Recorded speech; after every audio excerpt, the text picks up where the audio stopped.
Last glacial maximum. A map of sea surface temperature changes and glacial extent during the last glacial maximum, according to Climate, Long-Range Investigation, Mapping, and Prediction, a mapping project conducted by the National Science Foundation in the 1970s and 1980s. The last glacial maximum, LGM, also referred to as the last glacial coldest period, was the most recent time during the last glacial period that ice sheets were at their greatest extent 26,000 and 20,000 years ago. Ice sheets covered much of northern North America, northern Europe, and Asia and profoundly affected Earth's climate by causing a major expansion of deserts, along with a large drop in sea levels.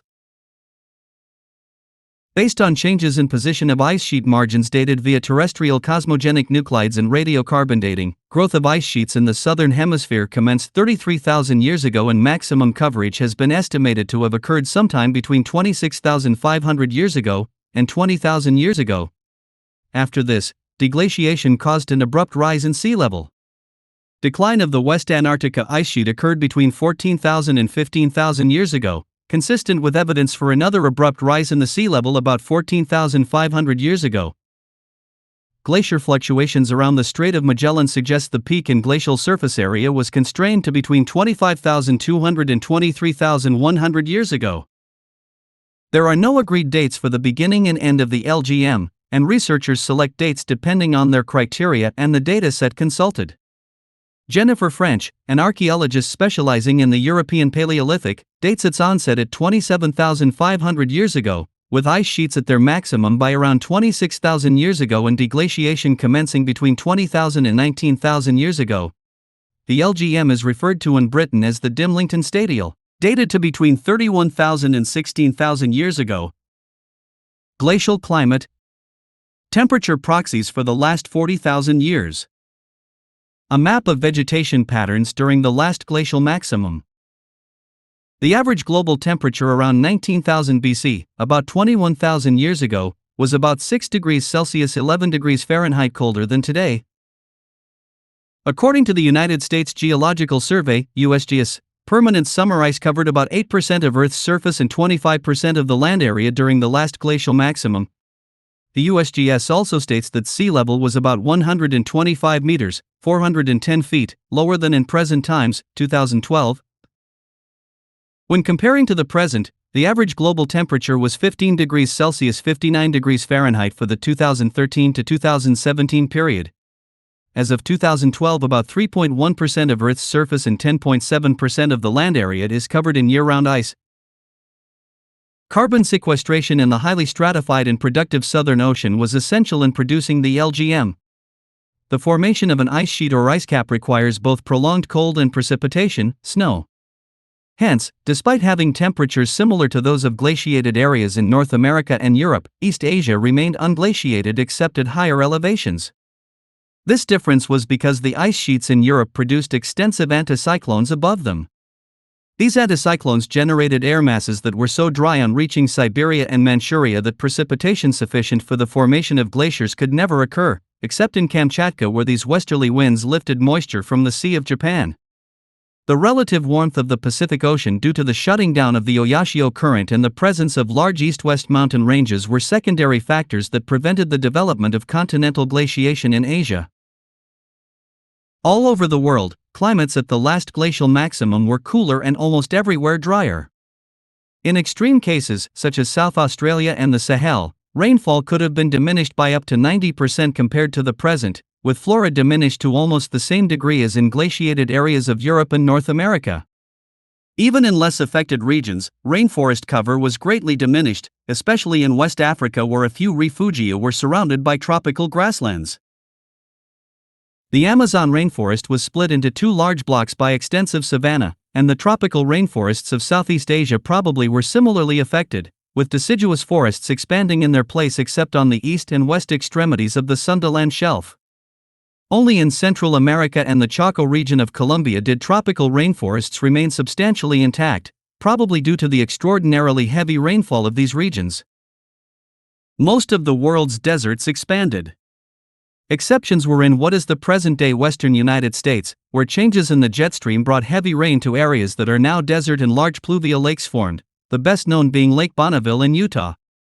This also occurred in Afghanistan and Iran, where a major lake formed in the Dasht-e-Kavir. In Australia, shifting sand dunes covered half the continent, while the Chaco and Pampas in South America became similarly dry.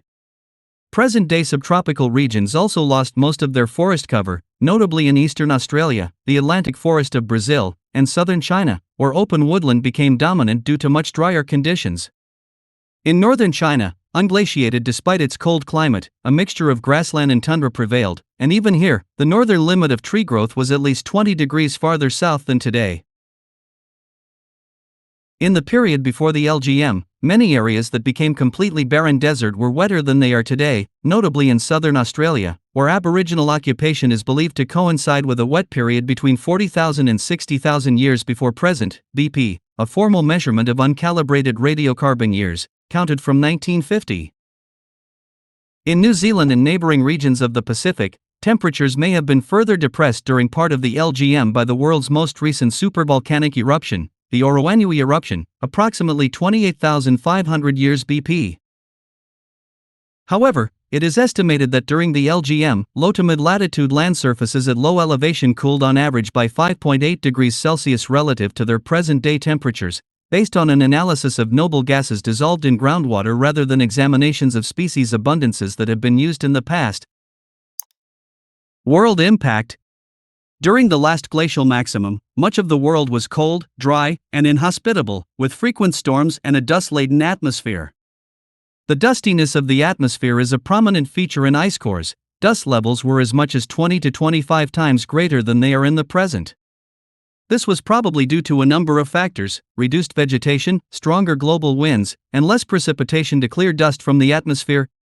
The massive sheets of ice locked away water, lowering the sea level, exposing continental shelves, joining landmasses together, and creating extensive coastal plains. During the LGM, 21,000 years ago, the sea level was about 125 meters, about 410 feet, lower than it is today. Across most of the globe, the hydrological cycle slowed down, explaining increased aridity in many regions of the world. Africa and the Middle East. In Africa and the Middle East, many smaller mountain glaciers formed, and the Sahara and other sandy deserts were greatly expanded in extent. The Atlantic deep-sea sediment core V22-196, extracted off the coast of Senegal, shows a major southward expansion of the Sahara. The Persian Gulf averages about 35 meters in depth, and the seabed between Abu Dhabi and Qatar is even shallower, being mostly less than 15 meters deep. For thousands of years the Uarshat, a confluence of the Tigris-Euphrates rivers, provided fresh water to the Gulf, as it flowed through the Strait of Hormuz into the Gulf of Oman. Bathymetric data suggests there were two paleobasins in the Persian Gulf. The Central Basin may have approached an area of 20,000 square kilometers, comparable at its fullest extent to lakes such as Lake Malawi in Africa. Between 12,000 and 9,000 years ago, much of the Gulf's floor was not covered by water, only being flooded by the sea after 8,000 years ago. It is estimated that annual average temperatures in southern Africa were 6 degrees Celsius lower than at present during the last glacial maximum. This temperature drop alone would, however, not have been enough to generate widespread glaciation or permafrost in the Drakensberg Mountains or the Lesotho Highlands.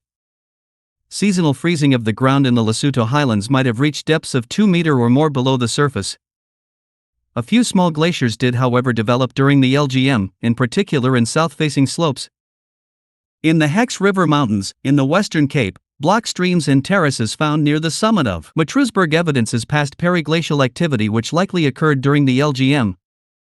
The region of the Zambezi River catchment was colder relative to present, and the local drop in mean temperature was seasonally uniform. On the island of Mauritius and the Mascareñas archipelago, open wet forest vegetation dominated, contrasting with the dominantly closed stratified tall forest state of Holocene Mauritian forests. Asia.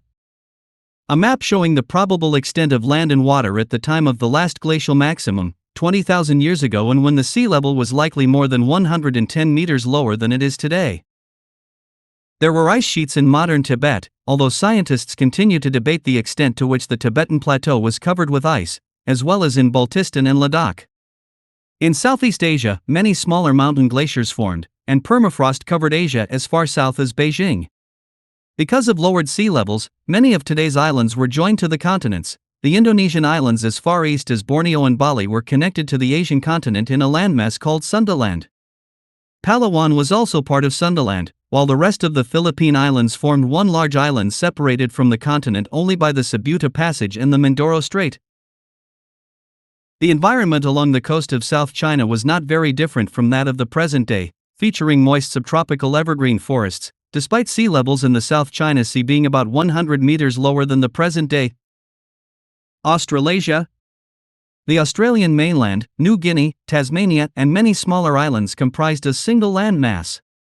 This continent is now referred to sometimes as Sahul. Between Sahul and Sundaland, a peninsula of Southeast Asia that comprised present-day Malaysia and western and northern Indonesia, there remained an archipelago of islands known as Wallacea. The water gaps between these islands, Sahul and Sundaland, were considerably narrower and fewer in number than in the present day. The two main islands of New Zealand, along with associated smaller islands, were joined as one landmass. Virtually all of the southern Alps were under permanent ice cover, with alpine glaciers extending from them into much of the surrounding high country. Europe. The last glacial maximum refugia, c. 20,000 years ago. Solutrean culture. Epigravettian culture. Northern Europe was largely covered by ice, with the southern boundary of the ice sheets passing through Germany and Poland. This ice extended northward to cover Svalbard and Franz Josef Land and northeastward to occupy the Barents Sea, the Kara Sea, and Novaya Zemlya, ending at the Taimyr Peninsula in what is now northwestern Siberia. Warming commenced in northern latitudes around 20,000 years ago, but it was limited and considerable warming did not take place until around 14,600 years ago. In northwestern Russia, the Fennoscandian ice sheet reached its LGM extent approximately 17,000 years ago, about 5,000 years later than in Denmark, Germany, and western Poland. Outside the Baltic Shield, and in Russia in particular, the LGM ice margin of the Fennoscandian ice sheet was highly lobate. The main LGM lobes of Russia followed the Dvina, Vologda, and Rybinsk basins respectively. Lobes originated as a result of ice following shallow topographic depressions filled with a soft sediment substrate. Permafrost covered Europe south of the ice sheet down to as far south as present-day Szeged in southern Hungary. Ice covered the whole of Iceland. In addition, ice covered Ireland along with roughly the northern half of the British Isles, with the southern boundary of the ice sheet running approximately from the south of Wales to the northeast of England, and then across the now submerged land of Doggerland to Denmark. In the Cantabrian Mountains of the northwestern corner of the Iberian Peninsula, which in the present day have no permanent glaciers, the LGM led to a local glacial recession as a result of increased aridity caused by the growth of other ice sheets farther to the east and north, which drastically limited annual snowfall over the mountains of northwestern Spain. The Cantabrian alpine glaciers had previously expanded between approximately 60,000 and 40,000 years ago during a local glacial maximum in the region. In northeastern Italy, in the region around Lake Fiume, Artemisia-dominated semi-deserts, steppes, and meadow-steppes replaced open boreal forests at the start of the LGM, specifically during Heinrich Stadial III. The overall climate of the region became both drier and colder. In the Sar Mountains, the glacial equilibrium line altitude was about 450 meters lower than in the Holocene. In Greece, steppe vegetation predominated. Megafaunal abundance in Europe peaked around 27,000 and 21,000 BP. This bountifulness was attributable to the cold stadial climate. North America. Northern Hemisphere glaciation during the last ice ages, during which 3 to 4 kilometer thick ice sheets caused a sea level lowering of about 120 m. In Greenland, the difference between LGM temperatures and present temperatures was twice as great during winter as during summer. Greenhouse gas and insolation forcings dominated temperature changes in northern Greenland, whereas Atlantic meridional overturning circulation (AMOC) variability was the dominant influence on southern Greenland's climate. Ilulissat Island was exclusively covered by cold-based glaciers. Following a preceding period of relative retreat from 52,000 to 40,000 years ago, the Laurentide ice sheet grew rapidly at the onset of the LGM until it covered essentially all of Canada east of the Rocky Mountains and extended roughly to the Missouri and Ohio rivers, and eastward to Manhattan, reaching a total maximum volume of around 26.5 to 37 million cubic kilometers. At its peak, the Laurentide ice sheet reached 3.2 kilometers in height around Keewatin Dome and about 1.7 to 2.1 kilometers along the Plains Divide. In addition to the large Cordilleran ice sheet in Canada and Montana, alpine glaciers advanced and, in some locations, ice caps covered much of the Rocky and Sierra Nevada mountains further south. Latitudinal gradients were so sharp that permafrost did not reach far south of the ice sheets except at high elevations. Glaciers forced the early human populations who had originally migrated from northeast Siberia into refugia, reshaping their genetic variation by mutation and drift. This phenomenon established the older haplogroups found among Native Americans, and later migrations are responsible for northern North American haplogroups. On the island of Hawaii, geologists have long recognized deposits formed by glaciers on Mauna Kea during recent ice ages. The latest work indicates that deposits of 3 glacial episodes since 150,000 to 200,000 years ago are preserved on the volcano. Glacial moraines on the volcano formed about 70,000 years ago and from about 40,000 to 13,000 years ago. If glacial deposits were formed on Mauna Loa, they have long since been buried by younger lava flows. South America. In the southern hemisphere, the Patagonian ice sheet covered the whole southern third of Chile and adjacent areas of Argentina. On the western side of the Andes, the ice sheet reached sea level as far north as in the 41 degrees south at Cha-Cha Channel.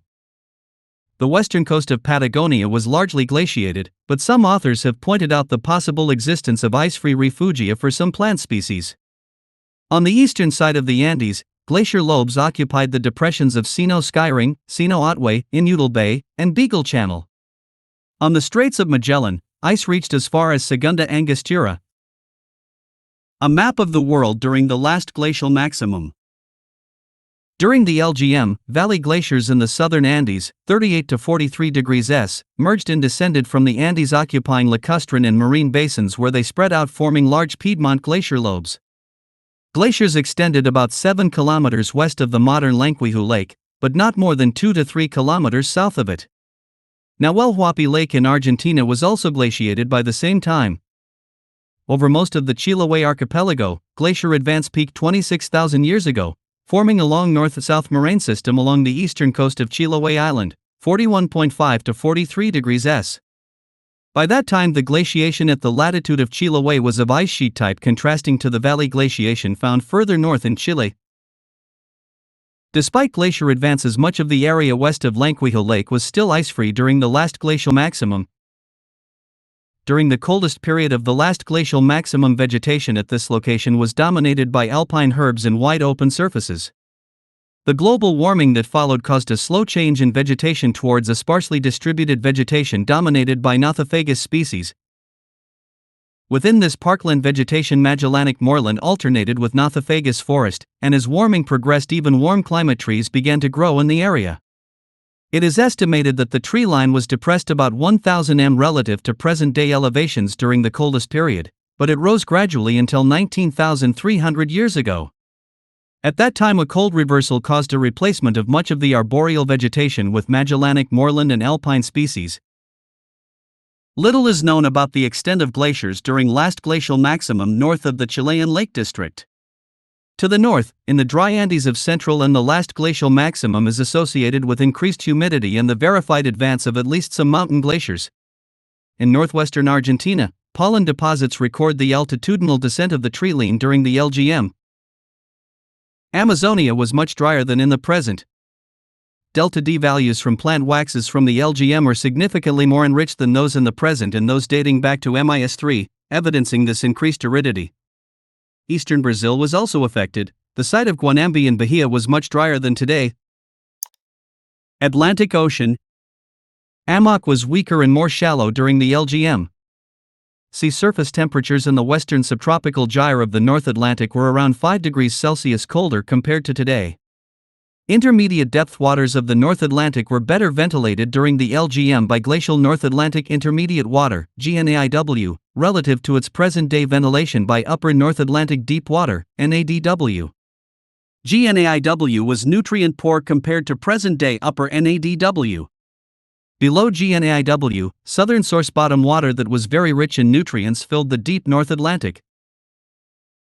Due to the presence of immense ice sheets in Europe and North America, continental weathering flux into the North Atlantic was reduced, as measured by the increased proportion of radiogenic isotopes in neodymium isotope ratios. In the western South Atlantic, where Antarctic intermediate water forms, sinking particle flux was heightened as a result of increased dust flux during the LGM and sustained export productivity. The increased sinking particle flux removed neodymium from shallow waters, producing an isotopic ratio change. Pacific Ocean. Low sea surface temperature, SST, and sea surface salinity, SSS, in the East China Sea during the LGM suggests the Kuroshio current was reduced in strength relative to the present. Abyssal Pacific overturning was weaker during the LGM than in the present day, although it was temporarily stronger during some intervals of ice sheet retreat. The El Niño, Southern Oscillation, ENSO, was strong during the LGM. Evidence suggests that the Peruvian oxygen minimum zone in the eastern Pacific was weaker than it is in the present day, likely as a result of increased oxygen concentrations in seawater permitted by cooler ocean water temperatures, though it was similar in spatial extent. The outflow of North Pacific intermediate water through the Tasman Sea was stronger during the LGM. In the Great Barrier Reef along the coast of Queensland, reef development shifted seaward due to the precipitous drop in sea levels, reaching a maximum distance from the present coastline as sea levels approached their lowest levels around 20,700 to 20,500 years ago. Indian Ocean. The deep waters of the Indian Ocean were significantly less oxygenated during the LGM compared to the Middle Holocene. The deep South Indian Ocean in particular was an enormous carbon sink, partially explaining the very low PCO2 of the LGM. The intermediate waters of the southeastern Arabian Sea were poorly ventilated relative to today because of the weakened thermohaline circulation. Southern Ocean.